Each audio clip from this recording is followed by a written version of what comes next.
Have you ever struggled with your bracing on the squat, bench, or deadlift? Welcome to the video. My name is Perez, and in this video, I'm going to be outlining exactly how you should be bracing for the three big lifts, the squat, bench, and deadlift. Now, I want to start with a little bit of background about bracing in general. And so why do we brace? We brace because it helps us to create a greater sense of stiffness and rigidity and helps us to transfer force better. And now, there are two distinct ways that people breathe. The first one is known as chest breathing. So this is when you breathe predominantly into your chest, and you can really tell that you're doing that because you see the chest rises. Or you can choose to breathe diaphragmatically, where you breathe more so into the stomach or in the lower part of your trunk. And so these are two distinct ways that people breathe, and they have two distinct functions for the lifts. And I'm going to go over exactly when you would use each one and why. So let's go ahead and start with the squat. All right, here we are, guys, in the garage in my home gym. And I'm actually going to be demonstrating the three different techniques that I use for the three different lifts. First, I switched out of my t-shirt into this tank top because I think you're going to be able to see some of the points that I'm talking about when I refer to the diaphragmatic breathing or the chest breathing. And I have my belt on as well because I think it's also going to reinforce what I'm talking about. You'll be able to see a little bit better when I brace. And now I'm going to demonstrate what I think is a slightly less efficient way of breathing for the squat, which is, in this case, is chest breathing. Tighten my belt underneath the barbell. And now, once again, I'm not going to be talking about every single aspect of my setup. I'm not going to be talking about everything else like the walkout. It's just, I'm only going to be talking about bracing in this video.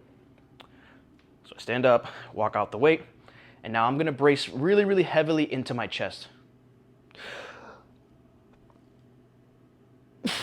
All right, so right there you should notice all the upper body movement that I have.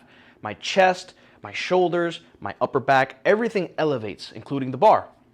Now, I think this is actually a less efficient way of bracing for the squat specifically, because I think that you actually want to bring all that tension down into here. I think that when you're bracing into your chest, you're not actually creating that stability and that rigidity that you want. And so now I'm actually going to show you what I think is the best and the more efficient way to brace when you're squatting, and that is diaphragmatic breathing or belly breathing. So I'm going to tighten my belt. Get underneath the barbell. I'm going to push all my air out, squeeze my core really, really tight, stand up and walk out the weight. Now that I'm here, I'm going to settle. I like to breathe a combination of nasal breathing and mouth breathing as well. I think that you can be successful either way, whether you're breathing predominantly through your nose or through your mouth. I found as of late that when I breathe in through my nose predominantly and then at the very end use my mouth to take the little bit of air that's left, I tend to feel better that way. So this is how I would brace.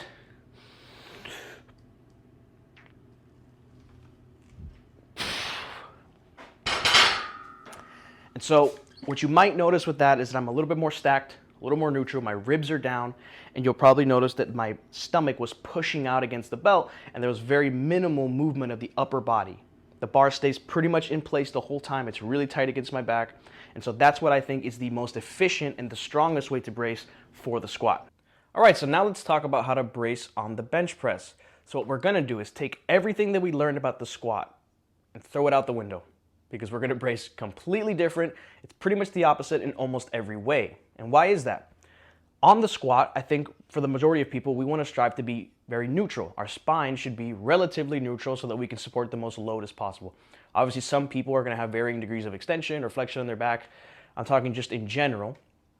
But on the bench press, pretty much every power lifter is trying to optimize their arch to a certain degree. Some people more than others. But with that said, everyone is going to have a certain amount of extension in their spine.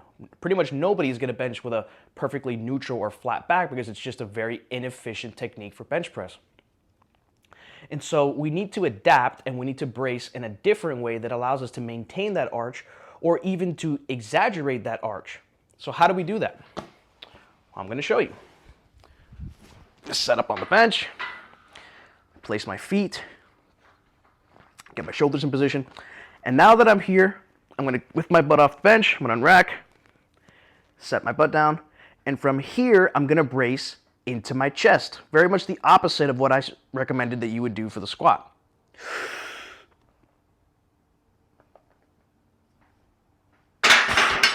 And that actually helps to elevate my chest and my ribs somewhat and helps me to meet the bar to my chest.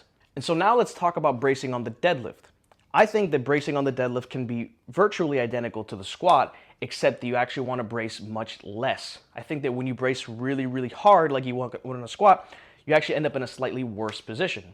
I use a perfect example that I think highlights what I'm talking about. A lot of people squat with a 13 millimeter belt, but they deadlift with a 10 millimeter belt. Some people even deadlift beltless. I think that's more of a rare occurrence, but some people do. And what they find is that they're actually in a much better position with a thinner belt that doesn't kind of constrict their upper body and doesn't kind of force them into a slightly worse position.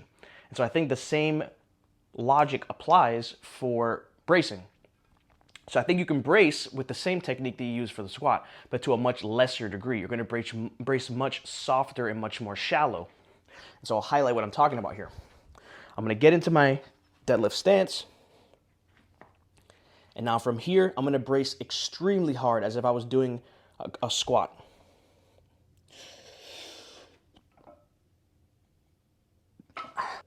Now you can see the position that I ended up in, and I'm really, really rounded over, and I'm just not in a strong position to pull from to initiate the deadlift.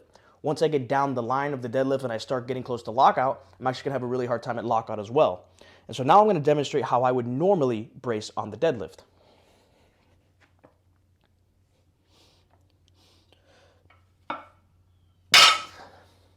All right, you'll probably notice my positioning is much better, and that's because I'm more relaxed through the upper body.